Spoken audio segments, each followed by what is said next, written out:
शेतकरी मित्रांनो, मूग पिकावर पहिली, दुसरी आणि तिसरी फवारणी कोणती करावी याच्याबद्दल सविस्तर माहिती आज आपण या व्हिडिओमधून पाहणार आहोत। भरपूर शेतकऱ्यांनी मूग पीक लागवड केला आहे। मूग पीक लागवड करत असताना इतकं रिस्की पीक आहे की त्याच्यावर व्हायरस येतो आणि व्हायरस पसरवण्याचं काम कोण करतं तर पांढरी माशी।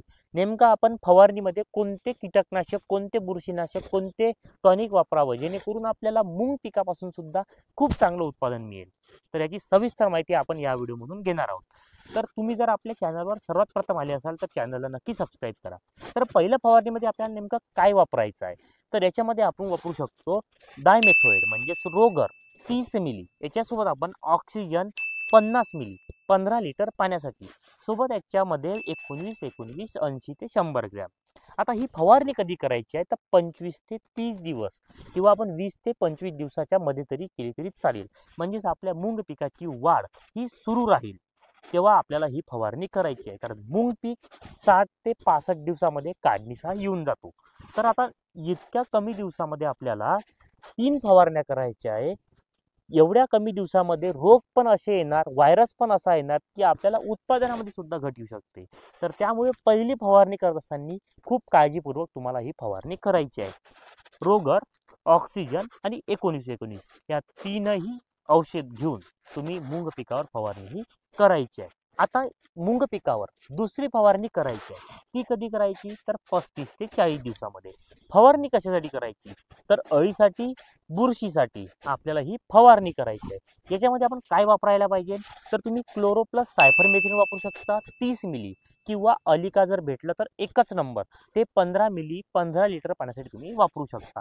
याच्यासोबत तुम्हाला वापरायचं आहे, फुलाला सुरुवात झालेली आहे तर तेव्हा तुम्हाला 12-61 वापरायचं आहे।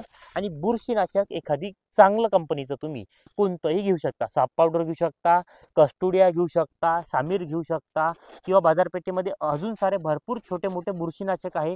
प्रोपिकोनाझोल घेऊ शकता, हेक्झाकोनाझोल घेऊ शकता।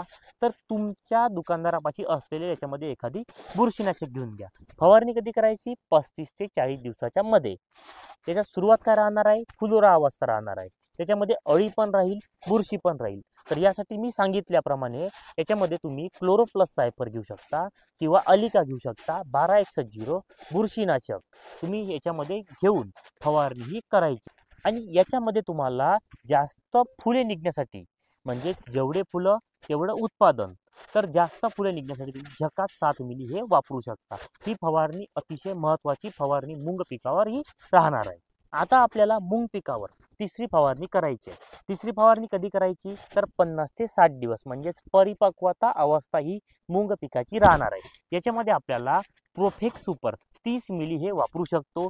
याच्यासोबत आपल्याला दाण्याचा म्हणजे शेंगांच्या मध्ये असलेला दाण्याचा आकार वाढण्यासाठी आपल्याला इथे एक औषध वापरायचं आहे। त्यानंतर आपल्याला याच्यामध्ये एक बुरशीनाशक वापरायचं आहे। परंतु जेव्हा तुम्ही काढणी करणार त्याच्या 15 दिवसा अगोदर आपल्याला पाणी बंद करायचं, जेणेकरून आपल्या मूग पिकामध्ये दाणा चांगला पडेल।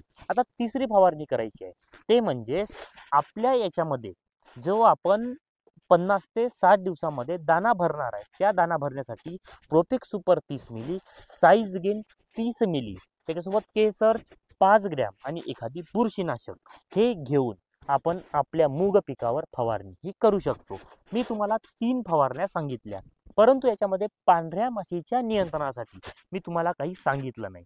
तर याचं कारण असं की तुमच्या मूग पिकावर पांढऱ्या माशीचा अटॅक सुरुवातीपासून असेल, मधातून असेल किंवा शेवटी असेल, तर तुम्हाला जेव्हा अटॅक असेल तेव्हा तुम्ही SLR 525 किंवा पायरीफॉक्झिपेन प्लस डायफेन्थ्रॉन असलेलं कोणत्याही कंपनीचं तुम्ही कीटकनाशक फवारणीमध्ये ॲड करू शकता। आणि याच्यामध्ये फवारणी घेत असताना स्टिकर नक्की वापरा। माहिती तुम्हाला कशी वाटली कमेंटमध्ये सांगा। माहिती आवडली असेल तर हा व्हिडिओ जास्तीत जास्त शेतकऱ्यांमध्ये शेअर करून तुम्ही आपल्या चॅनलला सबस्क्राईब करा। तसेच तुम्हाला जर अन्य काही प्रश्न असेल तर कमेंटमध्ये नक्की सांगा। तुमचा शेतकरी मित्र राहुल शिंदे। धन्यवाद।